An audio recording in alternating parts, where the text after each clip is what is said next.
Moving on to the line 13 Queen D3, I'll just get the position up. E4, C5, Knight F3, Knight C6, D4, CD, Knight takes D4, G6, Knight C3, Bishop G7, Bishop E3, Knight F6, Bishop C4, Queen A5, White castles, Black castles, White plays Bishop B3, D6, H3, Bishop D7, F4, Knight takes D4, Bishop takes D4, Bishop C6, and now Queen D3. Yeah, this is probably White's most important line. I think Black doesn't have a particular problem here, and the move to play is Rook A to D8, with some ideas of going E5 for Black, and in this way using the fact that the rook's opposite the Queen.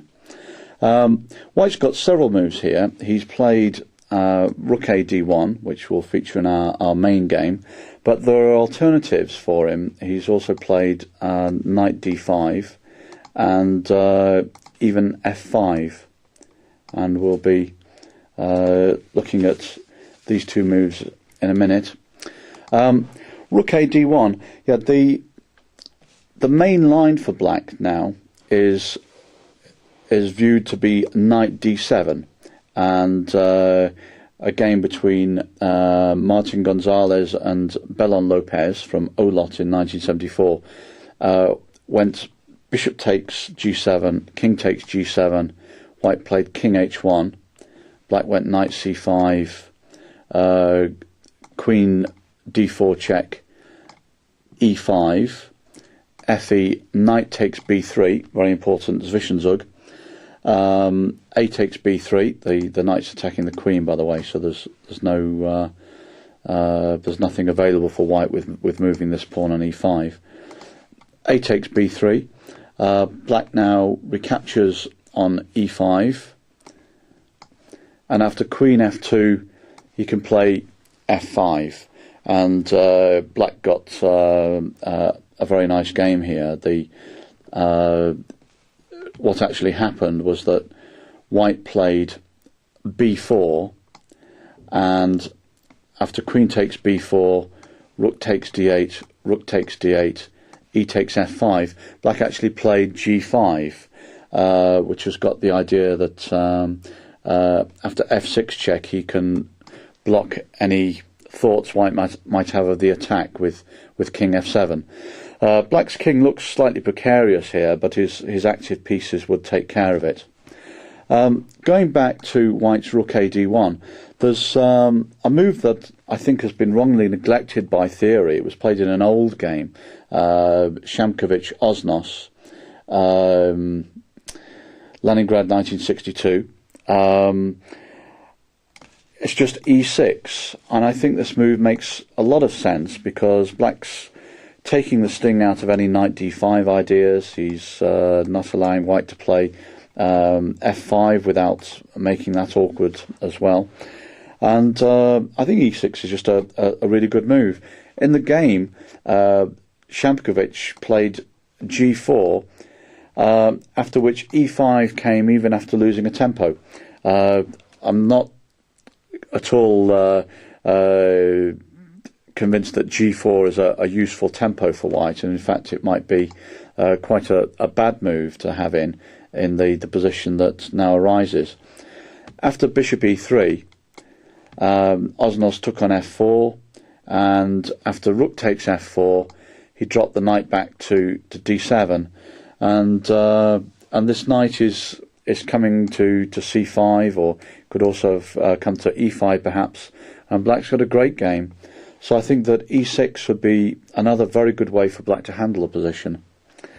Now going back to move 14, Knight D5, yeah, this was played in several games. I think that a good simple answer to it is actually to play Knight takes D5, and after E takes D5, Bishop takes D4 check, Queen takes D4, Bishop D7 is not bad.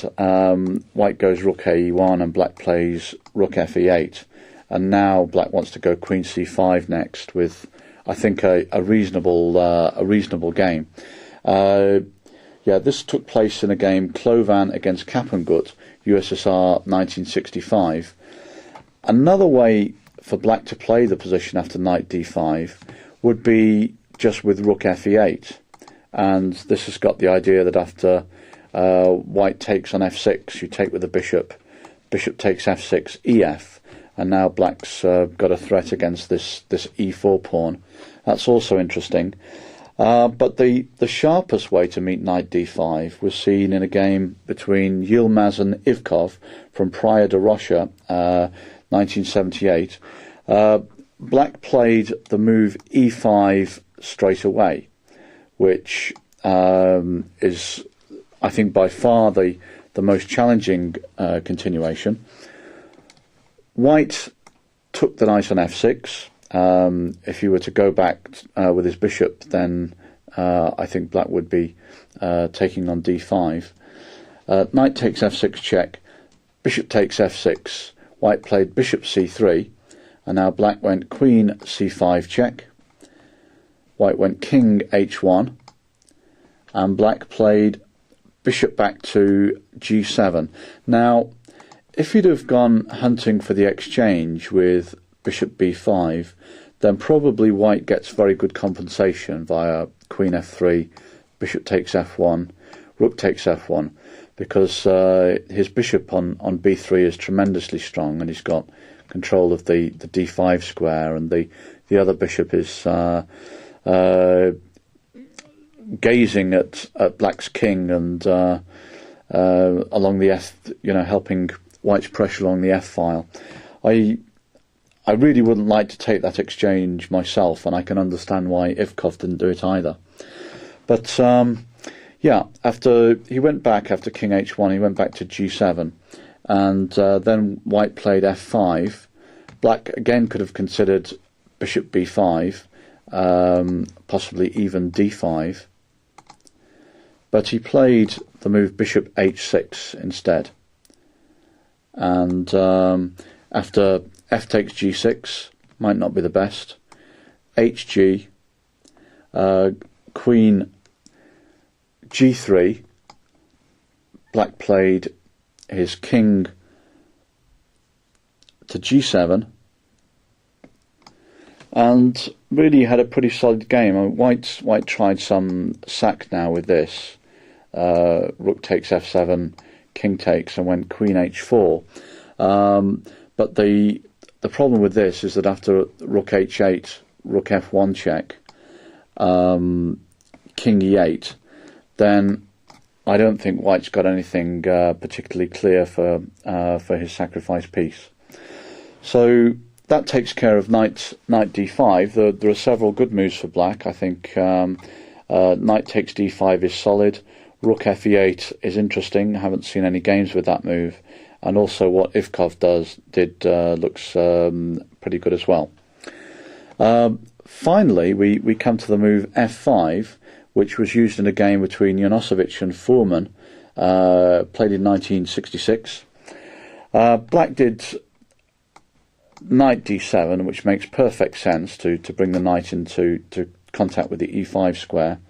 And after bishop takes g7, king takes g7,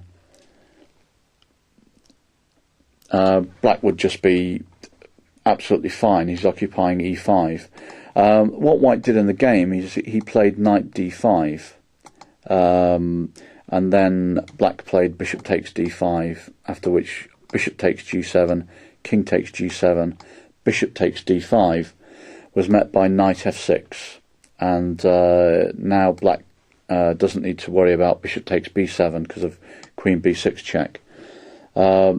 What happened, in fact, was that white played rook f2 here, and after queen c5, c3, e6, black got a nice game, because if white takes this pawn off, bishop takes e6, then he gets hit by knight takes e4 when just about everything is attacking the rook on f2.